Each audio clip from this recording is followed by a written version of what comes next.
Yielding in standing. Usually I recommend that people begin a yielding practice by coming into the floor. And that's because when we're on the floor, we don't have to do any work to hold ourselves up. So we can really start to reduce the amount of effort within our neuromyofascial system. Now, to reduce effort, that kind of takes a certain amount of somatic awareness, because a lot of these holding patterns, these little micro holds, these places of resistance, places of excessive tension, are not within our conscious awareness. So we come into yielding with the floor, we really don't have to hold ourselves up, where we can allow for everything to ease up and practice this kind of melting quality, or this relationality with ground and gravity and earth. Really, we can yield in any position, and we can have yielding as a part of any activity. Essentially, yielding is really the kind of the base from which all other actions come.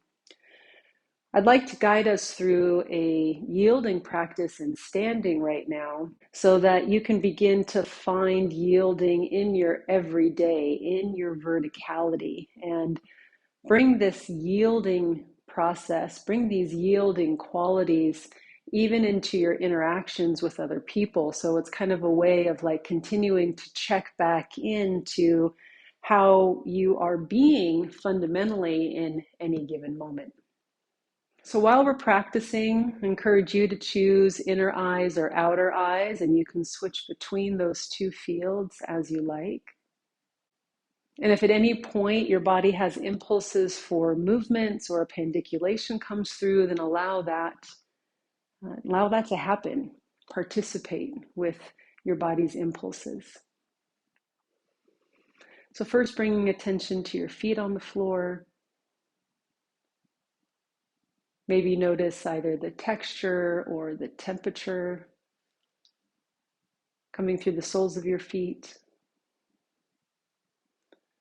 Notice the pads of your toes, big toe, out through the toes that you have to your outside toe. Noticing the bones of your feet into the floor, heel bone, inner outer foot,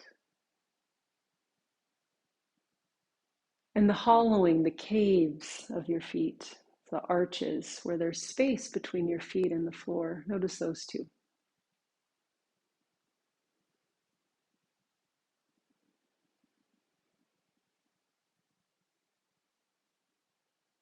And see if you can really allow your feet to rest into the floor. So if there's any gripping within your toes, if there's any tension in your arches, if you're feeling kind of some restriction around your ankles, can you bring in a sense of weight, a sense of easing up? And as I do this, I notice that my ankles are folding a little bit, my knees are folding a little bit, because my leg bones are now settling down into my feet settling down with the floor. And you might even like a visualization here of rooting through your feet, down below the floor that you're standing on. So for me, it's a wood floor. Below that would be the foundation of the house, into the first level layers of dirt. And I go further down, I'm going to find hard pan here. If I go 10 feet below that and 10 feet below that, I can start to sense roots moving into soil. There's a lot more life happening there in the soil. So if you like that visualization, take the roots down. And so feet become, the roots become this dirt, soil, mud. There's this yielding in, there's this agreeing with, there's this becoming into floor, ground, earth.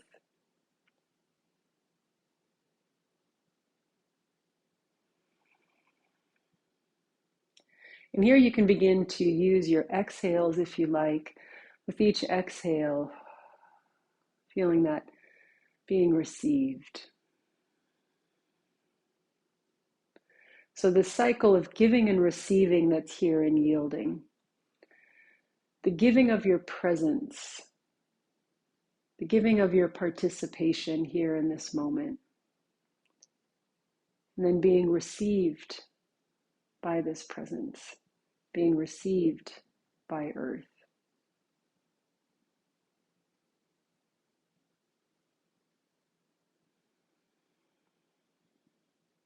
And you might start to notice that in this yielding, there's also kind of a rising or kind of an opposite energy that moves up through you. And there's this sense of being held also in space. You can really kind of tap into the idea of tensegrity here. So you're self-contained here in this body, self-contained in a larger body, held in this fabric of space, rooted into earth.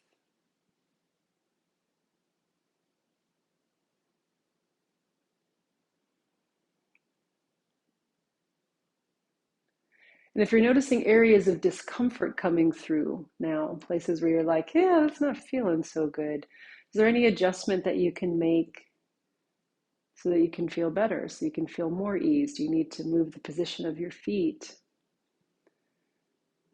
Do you need to do some movements right now, some swings or some shifts or some twists or pandiculation?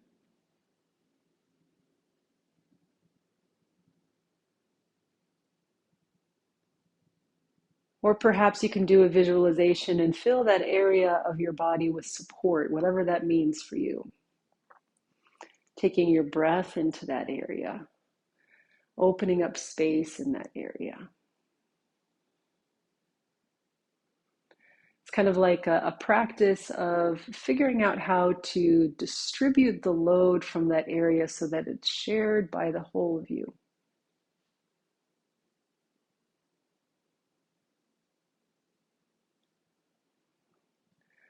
So weighted, heavy feet, ankles softening into that, lower leg bones softening there, thigh bones softening into knees, softening into lower leg bones, softening into feet, rooting into earth. And as you do this with the lower body, you might notice that there's a shift at some point where there's a subtle change in your sacrum or the position of your pelvis, and pelvis kind of balancing itself on top of your legs. And maybe some of these little micro holds. So I just had some micro holds release around like kind of the right and left edge of my sacrum and down through tail, kind of that connection point into perineum. And that position of my pelvis, I can feel then a change happening up through where my kind of like rib cage and shoulder girdle is now centering over pelvis, centering over legs, centering over feet.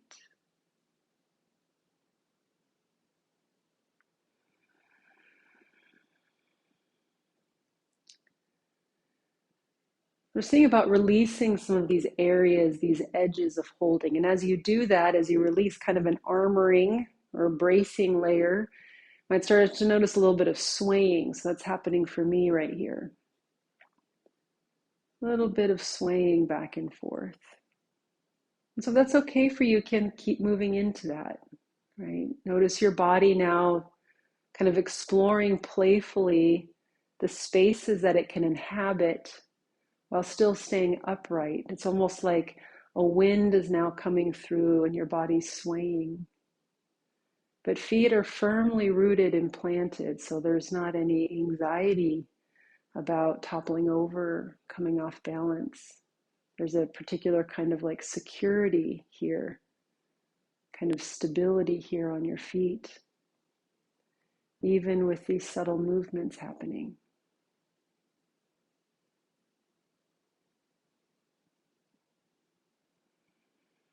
Really allowing the weight of your arms, your arm bones, to hang off of your shoulder blades, which are connected into your collarbone, right? So there might be this width across your front body and width across your back body, and this hanging then.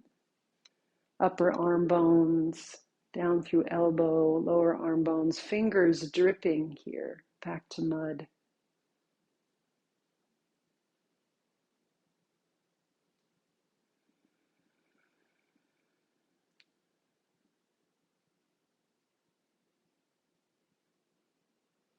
Then finally, we have the crowning vertebra of our head, our skull.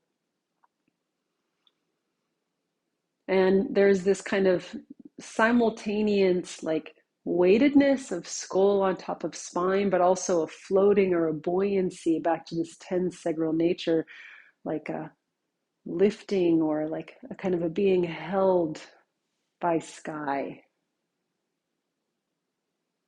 So there's a very strong sense of up and down, but there's not an efforting to be up.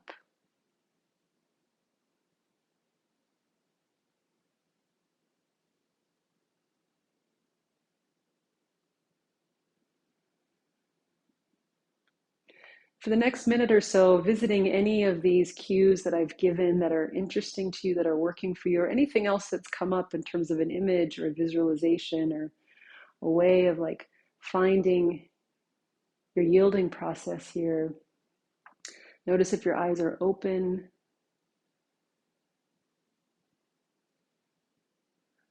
Allowing yourself to come towards ease and okay enough here in this place of standing.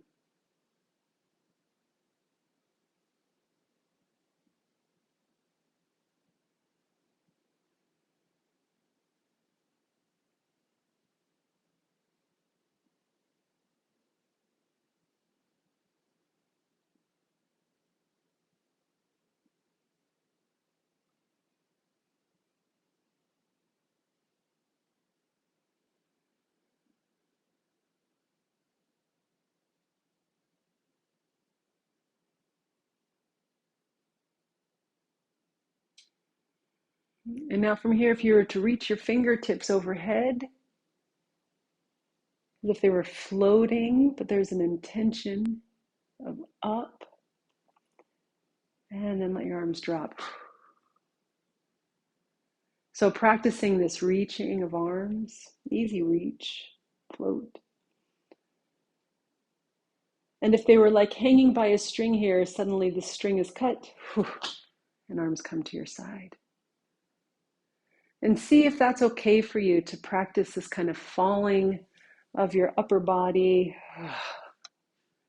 down and towards supportive ground. This small quality of efforting here.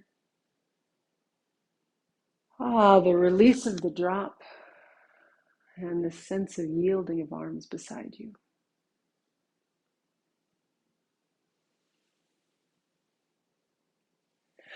And if the drop feels a little bit much to you, you'll notice that you're holding a little bit, right? So that drop might be kind of controlled or kind of slow, and that's okay.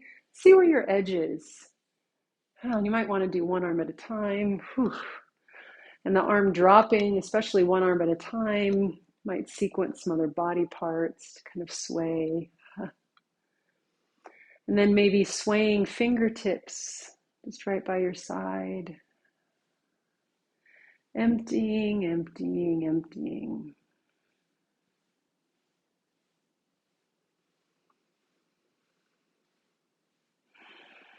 I'm going to do the same thing with legs here. It's like a standing thigh lift. I'm going to be shifting my weight now to my left side.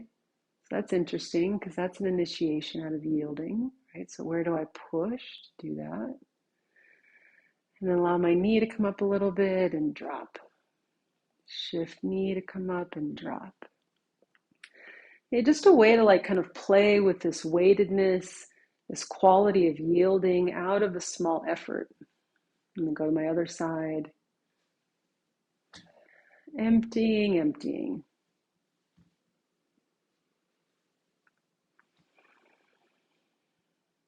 Do that a few times each side. And then allow yourself to find your way back to stillness. Even if that's a small sway, that can be your still point. Or you're coming to stilling, as it may be.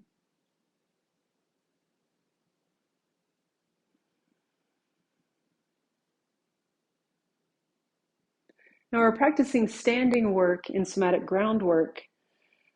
It's really wonderful to have this be your beginning place, like this place of standing, yielding to be the baseline, and then to notice how your body organizes and kind of like what it stiffens, what it tenses, how it moves, where it initiates, to then go into movement that requires more energy or movement that's taking up certain kinds of space, all that kind of stuff. But that this here, this is like a place of readiness, like a place of potential. What can happen from here? Right? There's ease. There's also attention. Right? And of course, you can play with that level of attention now through your inner and your outer eyes. So when eyes are closed and yielding, it's a much kind of quieter, reflective, inner sensing kind of place. That too can have a readiness. The sense of readiness changes when you open your eyes and you begin to bring in practice of outer eyes.